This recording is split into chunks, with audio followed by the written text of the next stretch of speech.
여기 두 명의 팀장이 있습니다. 김 팀장은 항상 팀원들이 원하는 대로 팀을 운영하고 팀원들과 진짜 가족처럼 허울 없이 지내서 회사 내에서도 인기가 많고 자상한 팀장님으로 알려져 있습니다. 하지만 이상하게도 팀의 성과는 별로 좋지 않습니다. 그 이유는 성과나 목표 중심보다는 관계를 더욱 중시하는 성향이 이러한 결과를 초래하는 것입니다. 반대로 정 팀장은 성과는 회사 내에서 최고 수준으로 정평이 나 있습니다. 하지만 팀원들은 정 팀장 앞에서는 적극적으로 의견을 내거나 자유롭게 소통을 하지 못하고 성과 압박으로 힘들어하는 경우가 많았습니다. 정 팀장은 목표 지향적이라서 팀원들을 배려하기보다는 매몰차게 피드백하기 때문에 팀원들이 팀장을 무서워하고 팀 내 이직률도 타 팀보다 높은 편입니다. 팀워크는 나쁘지만 실적이 좋은 정 팀장, 실적은 나쁘지만 팀워크가 뛰어난 김 팀장. 두 명의 리더 중 어떤 리더가 더 나은 리더일까요? 저마다 판단하는 기준은 다를 수 있지만 두 리더 모두 올바른 리더십을 발휘한다고 볼 수 없습니다. 단순히 성과만을 쫓는 모습이나 성과보다는 관계만을 강조하는 모습, 모두 건강한 조직 문화를 만들기 위한 리더의 모습이라고 할 수 없기 때문입니다. 대부분의 기업들이 지향하는 조직 문화는 구성원 모두 긍정적으로 업무에 몰입하고 성과를 위해 최선을 다하며 열정이 넘치는, 그리고 구성원이 행복함을 느끼는 조직 문화입니다. 이러한 문화를 구축하기 위해 리더들은 높은 비전과 구성원을 성장시키고 지원하는 코치의 역할, 그리고 행복하게 업무에 몰입하게 할 수 있도록 도와주는 카탈리스트의 역할을 해야 합니다. 여기서 우리의 조직 문화를 방해하는 요소는 무엇이 있을지 체크해 볼까요? 냉정한 대화를 기피하는 경향이 있다. 문제 해결에 집중하기보다는 구성원의 행동을 통제, 관리하는 일에 몰두한다. 관계와 공감의 결여로 인해 조직원 간의 신뢰가 줄어든다. 구성원들이 아이디어를 내거나 새로운 것을 시도할 경우 사서 고생한다고 생각하거나 비웃는 경우가 많다. 실패할 경우 이를 해결하는 데 집중하기보다는 자신의 안위를 위한 주변 설득에 더 신경을 쓴다. 무언가 문제가 발생하면 남 탓부터 한다. 다양성과 포용성을 가지고 적극적인 대화를 하지 않는다.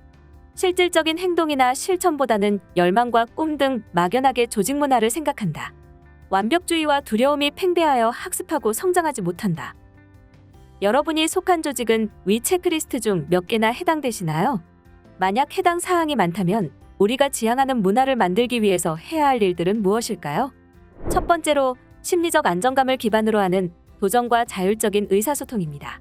변동성, 불확실성, 복잡성, 모호성. 오늘날 기업들은 기업을 둘러싼 환경이 점차 복잡해지고 변화무쌍한 뷰카 시대에 있습니다. 의사결정의 속도가 빨라졌고 구성원의 지위고하를 막론하고 빠른 피드백과 솔직한 의사소통이 무엇보다 중요한 시대가 되었습니다.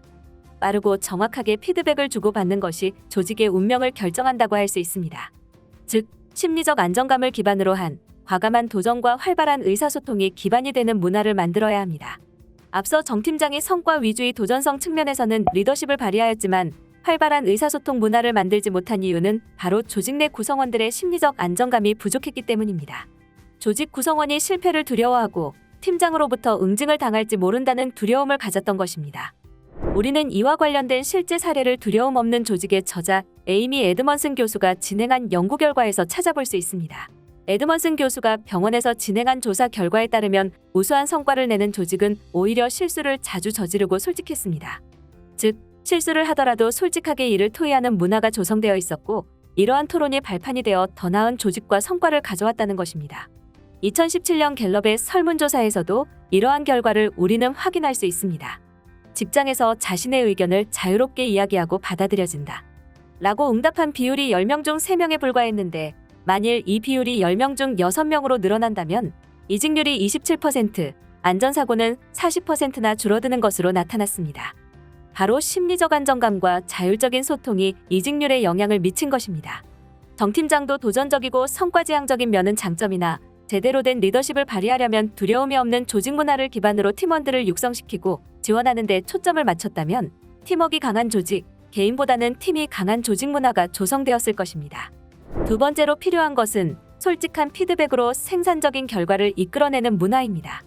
많은 사람들이 착각하는 부분이 정 팀장이 잘못된 거라면 친절하고 자상한 김 팀장처럼 구성원이 행복한 것이 더 나은 것이 아닌가라고 생각하는 점입니다.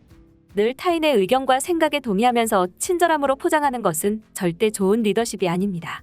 리더 혹은 구성원들이 자신들의 생각을 가감없이 말하고 이를 통해 솔직한 피드백을 주고받으면서 생산적인 성과를 만드는 것이 진정한 리더십이 발현된 모습이라고 할 수 있습니다. 기업이 일반적으로 추구하는 문화도 친절함 혹은 상냥함을 의미하진 않습니다.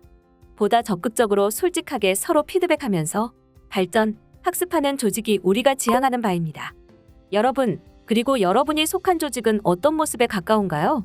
혹시 도전보다는 좋은 게 좋은 거야라며 서로 배려하며 편안함, 상냥함을 지향하고 계신가요? 아니면 나의 성과만을 우선시하며 다른 사람에게 상처를 주는 것을 당연시하고 계신가요? 리더는 지위나 권력을 휘두르는 사람이 아니라 사람이나 아이디어의 가능성을 알아보고 그 잠재력에 기회를 주는 용기 있는 사람입니다. 조직 문화의 근간을 이루고 또 건강한 조직을 만드는 핵심이 바로 리더입니다. 여러분은 어떤 리더가 되고 싶으신가요? 우리가 지향하는 과감한 목표와 구성원의 성장을 촉진하고 지원하는 여러분의 모습, 리더십을 응원합니다.